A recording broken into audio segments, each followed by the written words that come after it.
नमस्ते बच्चों, कल हमने पढ़ा था लेसन नंबर 3। आज हम पढ़ेंगे lesson number 4 the little plant. एक नन्हे पौधे के बारे में एक कविता है और ये पोयम लिखी है के.एल. ब्राउन ने। एक नन्हे पौधे के ऊपर एक कविता है, इंग्लिश में बहुत ही खूबसूरत पोयम है। सबसे पहले पोयम को हम पढ़ेंगे, उसके बाद इसको समझेंगे। In the heart of a seed buried deep so deep, in the heart of a seed buried deep so deep, a dear little plant lay fast asleep. Wake, said the sunshine, wake, said the sunshine, and creep to the light. Wake, said the voice of the raindrops bright. The little plant heard, and it rose to see what the wonderful outside world might be. KL. Brown ये इस poem के रचयिता है, इन्होंने ये poem लिखी है। अब इसका अर्थ समझेंगे।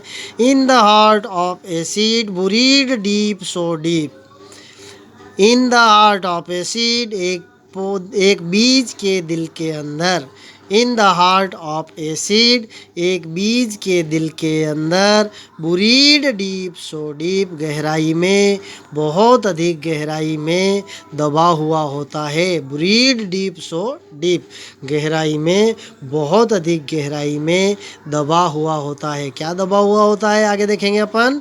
ए डियर लिटिल प्लांट एक नन्हा, एक प्रिय नन्हा सा पौधा, ले फास्ट एस्लीप एक नन्हा सा पौधा एक बीज के दिल में, बहुत गहराई में और बहुत गहराई में सोया हुआ होता है। कभी किसी बीज को तोड़ के उसको दो टुकड़े करके देखना, एक नन्ही सी बीज की पत्तियां उसके अंदर दिखाई देगी, जैसे एक छोटा सा नन्हा पौधा उसके अंदर हो। वही पौधा, वही बीज जब हम मिट्टी में दबा देते हैं, पानी देते हैं, तो अंकुरित होके पौधा बन के बाहर निकलता है। वेक सेड द सनशाइन सूर्य की किरणों ने कहा जागो, and creep to the light और प्रकाश के साथ आगे बढ़ो, क्रीप टू द लाइट और रोशनी के साथ आगे बढ़ो।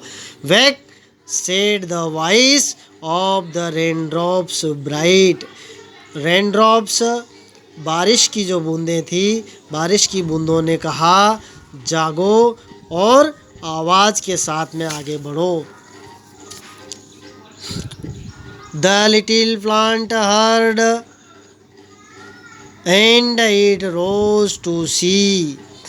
नन्हे पौधे ने सुना और अपनी आँखें खोलकर देखा, वो जागा और उसने देखा what the wonderful outside world might be, कि बाहर की दुनिया कितनी खूबसूरत है, कितनी प्यारी है। ये उसने आंखें खोल के, एक बीज को देखना। सबसे पहले हम इस चित्र को देखो, इसको बीज को हम मिट्टी में दबा देते हैं और जब पानी देते हैं तो बीज इस तरह से अंकुरित होता है, फिर अंकुरण बढ़ता हुआ इस तरह से पौधा, नन्हा सा पौधा अपनी आंखें खोलकर बाहर निकलता है और बाहर के वंडरफुल आउटसाइड वर्ल्ड को देखता है। धीरे धीरे नन्हा बीज जो है, नन्हा प्लांट जो है ग्रो करता है और बड़ा पौधा होता है, और बड़ा पौधा धीरे धीरे बढ़ता बढ़ता एक दिन विशाल पेड़ का आकार ले लेता है। अब देखो एक कोट लिखा हुआ है, यहाँ पर कोटेशन लिखा हुआ है, nature is the art of God. God भगवान को बोलते हैं, प्रकृति जो है ईश्वर की कला का नमूना है। Nature is the art of God, God का आर्ट, गॉड की जो है ईश्वर की, वो ये जो प्रकृति है, पेड़ पौधे पहाड़ झरने नदियाँ, ये सब प्रकृति है। ये प्रकृति जो है ईश्वर की कला का प्रतिरूप है, कला का रूप है। इस तरह से ये पोयम ख़त्म हुई। अब ये पोयम तुमको कैसी लगी? अगर अच्छी लगी हो तो इस वीडियो को लाइक करना और अपने दोस्तों के साथ शेयर करना।